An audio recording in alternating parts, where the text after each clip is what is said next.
Hello everyone, and welcome back to part 3 of how to reseal the cowl drain on this so it doesn't leak anymore on my 2007 Lincoln Town Car. I'm sorry I've had to make so many parts. I was originally hoping this would just be a one whole video, but my stupid phone keeps turning off the video. First the screen timed out, and then I accidentally hit a button. I need to just buy a camera already. It would be better quality and wouldn't end the video so much. But anyways, the tray is now back on. One thing you got to remember when putting it back on, especially with the silicone, is number one, be really gentle with it because it's plastic and it's really old.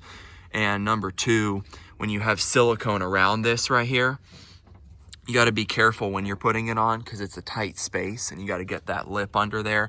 So you got to be careful not to get silicone on the edge of the paint here, and if you do, to wipe it off right away so it doesn't stay on your paint. Anyways, I've gotten most of the bolts back in. We got this, and those two. For the bolts in the back, you want to use a really long extension like this because it makes it so much easier just to get it done. For the bolts in the front, you can use the long extension on this one, but on the one on the left, you want to find a smaller to medium-sized extension because that gives you enough room to clear this lip here, but it's not too tall where it bumps into the hood because it is quite a tight spot. So I'm going to finish tightening this bolt down here. Oops, I have it on loosen. There we go.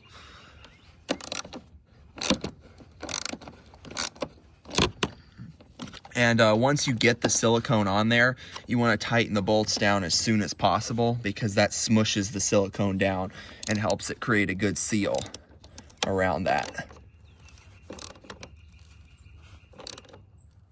Okay. And remember not to over tighten stuff because there is plastic behind those bolts. If you over tighten, it can always snap the plastic, which wouldn't be good. Got one last bolt here to put in the front. So yeah, if you want to see how to start this by taking it off and how to put the silicone on and all that, refer back to part 1 and 2. Like, once again, I'm sorry I had to make this so many parts, but kept ending the video and I can't really, I'm not really the best at editing videos together, so it's just gonna have to be this way, I guess. But yeah, this one right here is actually missing a couple threads, this bolt, so hopefully it tightens down okay. Yeah, it's just kind of have to be how it is. But yeah, so that's how to tighten the bolts. And tightening the bolts properly is one of the most important parts because, like I said, it smushes the silicone together to make a really good seal. It's kind of, as you can see, it's kind of gelling together back in there. And also, it's very important not to over tighten so you don't break the plastic. All right, so all those are on. Once all those are on, once again, before you put the top cover on, it's very important to make sure that there's no dirt or leaves or any kind of crud in there because once you seal it up, you don't want to have to take it off as much, and it's very important to keep this area clean, especially this little drain right here, as I mentioned in my other video. So once that's all done and you've made sure that it's all good, you're gonna grab this piece.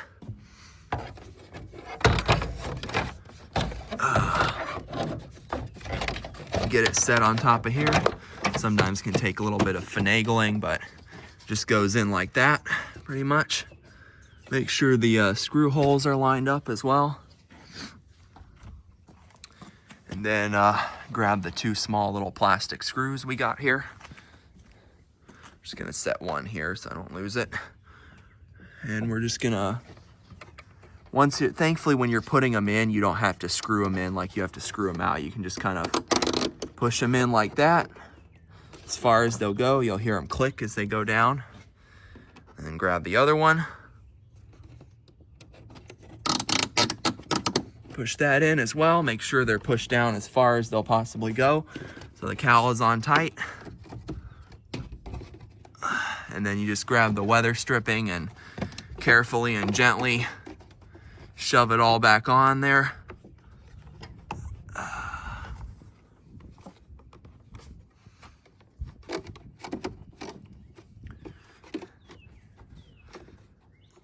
Okay, I think we got it on.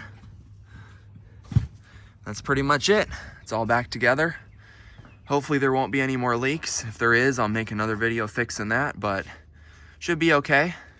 And then I'll give you one last look at the old foam seal. Obviously, this is a lot more thick and a lot more seal because someone did a repair on it in the past. Normally it'd only be like half this size from the factory.